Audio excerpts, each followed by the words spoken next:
नमस्कार दोस्तों, स्वागत है आप सबका हमारे चैनल में। तो आज का हमारा विषय है स्त्री जीवन और प्रेमचंद जी।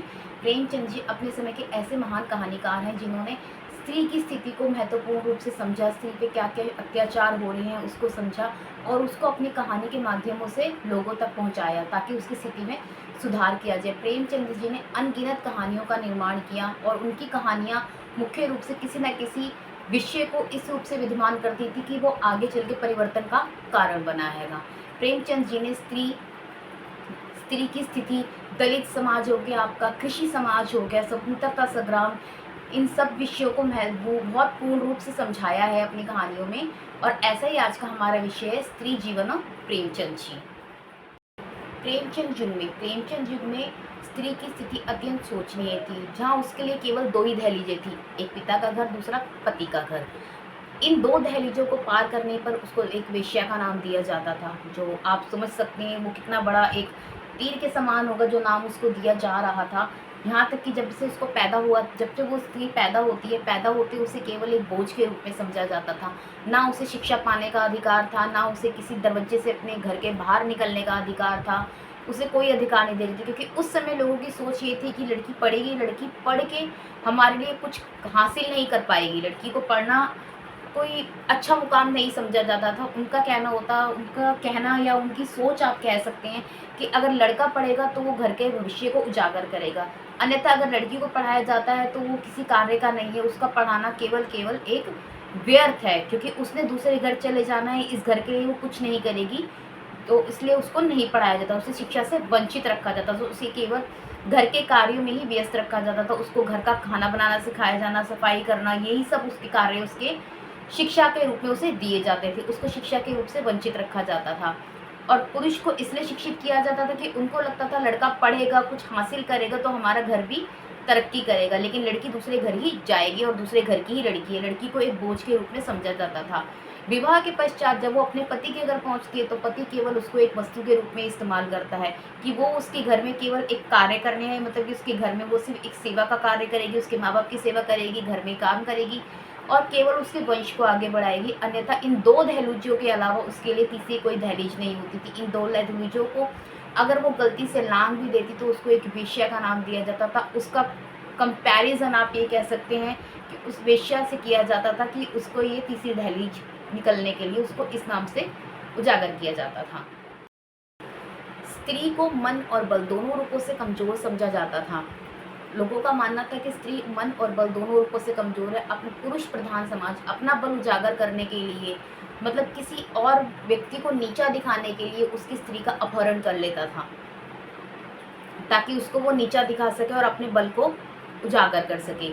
स्त्री की स्थिति इतनी ज़्यादा दयनीय थी कि कश्मीर और गुजरात में हिंदू और मुस्लिम स्त्रियों का अपहरण इतना ज़्यादा किया जाने लगा था कि कुछ कहा नहीं जा सकता। प्रेमचंद जी ने अपनी कहानियों के माध्यम से स्त्री की शिक्षा को इतना बढ़ावा दिया है कि स्त्री को शिक्षित किया जाना चाहिए, अन्यथा उसके विवाह पर ज़्यादा बल नहीं देना चाहिए। उसको अपने भविष्य को अच्छे रूप से, सुचारित रूप से उजागर करने का मौका दिया जाना चाहिए। स्त्री को शिक्षित किया जाना चाहिए, स्त्री को पढ़ाया जाना चाहिए, लड़की को भी लड़के के समान रूप अधिकारों को मिलना चाहिए, उसको भी पढ़ने का अधिकार होना चाहिए। कुछ ऐसे गरीब परिवार जिनमें जो स्त्री को नहीं पढ़ा सकते, अन्यथा वो लड़की को अफोर्ड भी नहीं कर पाते, वो लड़की को या तो पैदा होते मार देते थे, क्योंकि उनका ये मानना था कि लड़की बड़ी होगी, विवाह करवाना पड़ेगा तो हमारे पास देने के लिए दहेज नहीं है।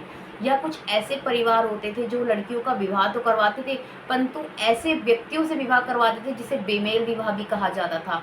तो ये बेमेल विवाह आप ये कह सकते हैं कि लड़की की आयु से 15 से 20 साल बड़े व्यक्ति से उसका विवाह करवा दिया जाना, ये बेमेल विवाह कहलाता था।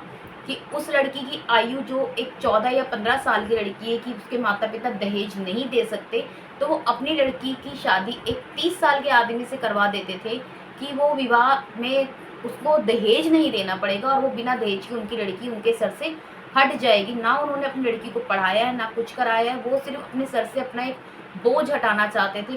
कुछ लोग लड़कियों को मार देते थे इसी दहेज के चक्कर में। कुछ लोग जो लड़कियों को बच जाती थी उनके साथ बेमेल विवाह करवा दिया जाता था। एक ऐसे बढ़ेड़ उम्र के आदमियों के उनके पल्ले बांध दिया जाता था जिसमें उनका कोई भविष्य नहीं होता था, अन्यथा उनके अपने जीवन को बस एक जीना होता था कि बस उसके घर के अंदर बस उसको 2 वक़्त की रोटी मिल रही है, वो बस उसी के साथ अपने जीवन को निर्वाह करे।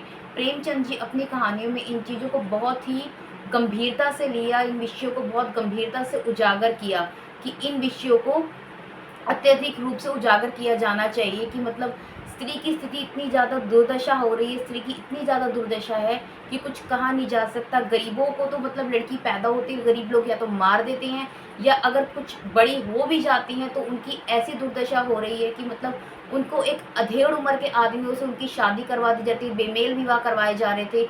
इतना ज़्यादा दहेज को बचाने के लिए इस कार्य को उजागर किया जा रहा था, मतलब इस बेमेल विवाह को इतना ज़्यादा ऊपर उठाया जा रहा था कि लोगों ने इसको बस दहेज बचाने का एक मुद्दा बना के रखा था अपना। प्रेमचंद जी ने अपनी कहानियों की, अपनी रचनाओं के माध्यमों से इन विषयों को भरपूर मात्रा में उठाया। निर्मला और रूपा इन्हीं दो के एक उदाहरण हैं, मतलब इन्हीं दो को आप इन विषयों का उदाहरण रूप में समझ सकते हैं जिनके अंदर बेमेल विवाह और मतलब स्त्री शिक्षा पे भरपूर मात्रा में जोर दिया गया है। विधवा, प्रेमचंद युग में विधवा को किसी अभिशाप से कम नहीं समझा जाता था। विधवा की स्थिति भी अत्यंत दयनीय थी, उसको भी किसी भी प्रकार का प्रेम, सम्मान, सुख कुछ भी प्राप्त नहीं था। पिता के प्यार को तो एक बात आप भूल ही जाइए, वो तो खैर उसको मायके में मिला ही कभी नहीं होगा, परंतु विवाह के पश्चात जहाँ उसको अपने ससुराल का मान सम्मान सब कुछ मिलना चाहिए था, लेकिन उसके पति की मृत्यु के बाद जहाँ उसके पति की मृत्यु हो जाती है वहाँ उसको एक सहानुभूति तो मिलती है सबकी, अन्यथा सहानुभूति के अलावा उसे कोई भाव नहीं मिलता। यहाँ तक कि उसके जीवन से सभी रंगों को छीन दिया जाता है, उसे खाने पीने सब कुछ, यहाँ तक कि बिस्तर पे नहीं सोना, उसको ज़मीन दी जाती है। उसको मतलब इतनी बुरी उसकी स्थिति थी कि मतलब आप सोच भी नहीं सकते, इतनी बुरी स्थिति का स्त्री को सामना करना पड़ता था एक विधवा के रूप में। और जहाँ युवा विधवा हो उसकी स्थिति तो अत्यंत दयनीय थी कि मतलब उसको एक बड़े ही ज़्यादा मतलब युवा व्यक्तियों जो द्वारा उसको एक अलग ही नज़रिए से देखा जाता था कि मतलब एक बहुत गलत तरीके से उसको देखा जाता था कि उसके ना उसका पिता उसका साथ दे रहा है, ना उसका ससुराल उसके साथ दे रहे हैं, पति का साया उसके सर से उठ ही चुका है, उसके जीवन में कुछ भी नहीं बचा, मतलब वो अपने जीवन को बस जैसे तैसे जी रही होती थी। उसके जीवन में किसी भी प्रकार के रंग का, किसी भी प्रकार के सुख का कुछ भी आभास नहीं होता था। प्रेमचंद जी ने इस स्थिति को भी भरपूर मात्रा में उजागर किया है कि स्त्री विधवा हो चुकी है, उसके पति की मृत्यु हो चुकी है, वो अपने पति के साथ मर तो नहीं सकती, अन्यथा जब तक उसके जीवन में प्राण है, क्षण है, उसको जीना है, उसके श्वास हैं, तब तक वो जीना चाहती है, उसको जीने का पूर्ण अधिकार होना चाहिए, उसको भी अपने लिए कुछ सोचना चाहिए, उसको भी जीने का अधिकार है। वो भी जीती जाती इंसान है, वो पति की मरते ही मर तो नहीं गई है ना, तो उसकी ज़िंदगी से सब कुछ हमारा समाज कैसे छीन सकता है? उसको भी अपने लिए सोचने का अधिकार होना चाहिए, वो किसी की हवस मिटाने का माध्यम तो नहीं बन सकती कि लोग उसको इस नज़रिए से देख रहे हैं कि मतलब उसके शरीर को देखा जा रहा है, उसके मन को, उसके भावों को किसी की कोई वैल्यू नहीं रह चुकी है, मतलब कि किसी का कोई मोल ही नहीं है उसके जीवन के अंदर। सिर्फ केवल और केवल उसको सिर्फ एक मशीन के रूप में समझा जा रहा है, जो सिर्फ अपने ससुराल की अब सेवा करने का ही रूप रह गई है कि मतलब वो सिर्फ अपने ससुराल का ही सेवा करेगी, उसके अलावा उसके जीवन में कोई दूसरा कार्य नहीं है, वो उसके अलावा किसी और चीज़ के बारे में भी सोच नहीं सकती है। अभागिन विधवा टिप्पणी के माध्यम से प्रेमचंद जी ने स्त्री के जीवन की इतने विकट विषयों को उजागर किया, जिसके बाद सरकार द्वारा शारदा बिल को पास किया गया ताकि स्त्री जीवन अर्थात विधवाओं के जीवन में कुछ सुधार किया जा सके। निर्मला, गबन, वरदान ऐसे ही कुछ उदाहरण हैं जिनकी रचनाएं प्रेमचंद जी ने की ताकि स्त्री जीवन को कुछ सुधार किया जा सके, अन्यथा उनकी स्थिति जितनी दयनीय है उस पर कुछ सुधार हो सके। स्वामिनी एक ऐसी कहानी है प्रेमचंद चौधरी की जिसके अंदर उन्होंने पूर्ण रूप से दर्शाया है कि अछूत समाज, जिसे आप समझते हैं अछूत समाज जिसको समझा जाता है, अछूत समाज के अंदर विधवाओं की जो स्थिति है वो हमारे सभ्य समाज से कहीं ज़्यादा बेहतर है। मतलब हमारा सभ्य समाज जिसको एक पढ़ा लिखा समाज, एक उच्च वर्ग कहा जाता है, जिसे कहा जाता है कि यहाँ बहुत अच्छे लोग, बहुत अच्छे मतलब लोगों को बहुत इज्जतदार लोग जिन्हें कहा जाता है वो रहते हैं, लेकिन उन्होंने भी विधवाओं की स्थिति को इतना दयनीय कर दिया है, जो अछूत लोगों ने भी विधवाओं की स्थिति को उतना बेहतर समझा है जितना हमारे सभ्य समाज ने विधवाओं की स्थिति को इतना ज़्यादा दयनीय करके रखा हुआ है कि उस विषय में कुछ कहा ही नहीं जा सकता हैगा। आधार एक ऐसी कहानी है जिसकी नायिका है अनुया। अनूया के पति की मृत्यु के पश्चात उसको अपने ससुराल से प्रेम स्नेह ये देखना मिलता है कि वो अपने सास ससुर के कहे जाने के पर भी दूसरा विवाह करने का खंडन करती है और अपने सास ससुर के साथ ही रहती है, उनकी सेवा को ही अपना धर्म समझती है। ऐसे ही हमारी एक कहानी है धिक्कार। धिक्कार कहानी बाल विवाह पर आधारित है। बाल विवाह एक ऐसा अभिश्राप है हमारे समाज का जिसको स्वीकारा नहीं जा सकता।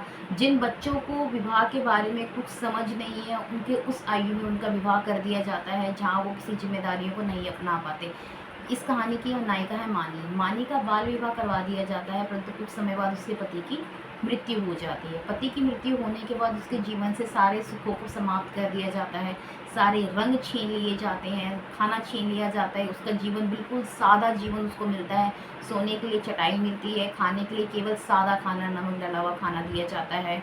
उस खाने में कुछ भी नहीं होता, कोई स्वाद नहीं होता, वो केवल जीने के लिए खाना होता है।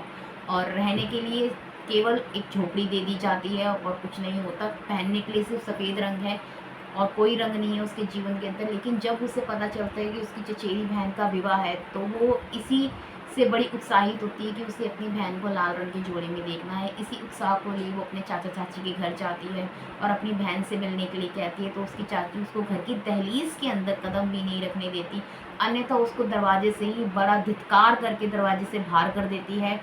क्यों? क्योंकि हमारे समाज का ये नियम है, एक मान्यता है कि किसी भी विवाहित स्त्री के ऊपर, मतलब कि किसी भी नई नवेली दुल्हनिया जिसका विवाह होने जा रहा है, उस स्त्री के ऊपर किसी विधवा का साया नहीं पड़ना चाहिए। लेकिन मानी जो हमारी नायिका है कहानी की, वो उसका विवाह इतनी कम उम्र में कर दिया गया था कि उसको इस चीज़ की कोई समझ ही नहीं थी। और मतलब वो इतना अपना उत्साह लेके जाती है अपनी चाची के पास, परंतु उसका बहुत धिक्कार किया जाता है।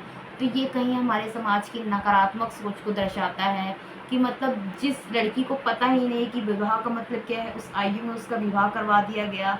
उसको विधवा का मतलब नहीं पता, उस आयु में वो अब एक विधवा का जीवन को व्यतीत कर रही है।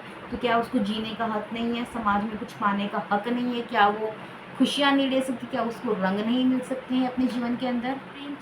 प्रेमचंद जी ने विधवा की स्थिति पे सुधार पे इतना कार्य किया है अपनी कहानियों के द्वारा कि उन्होंने खुद विवाह एक विधवा स्त्री के साथ किया है। उनका मानना है कि विधवा स्त्री के जीवन में जीने का उसको पूर्ण अधिकार है। पति की मृत्यु के पश्चात क्या वो जी नहीं सकती? क्या वो खा नहीं सकती? क्या वो अपने जीवन को अच्छे तरीके से जी नहीं सकती?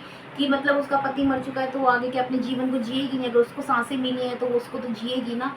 और साथ ही साथ बाल विवाह एक ऐसे अभिश्राप है कि मतलब जिन बच्चों की शादी कर दी जाती है, उनको यही नहीं, जिन बच्चों को शादी का मतलब ही नहीं पता, वो शादी को जिएंगे कैसे?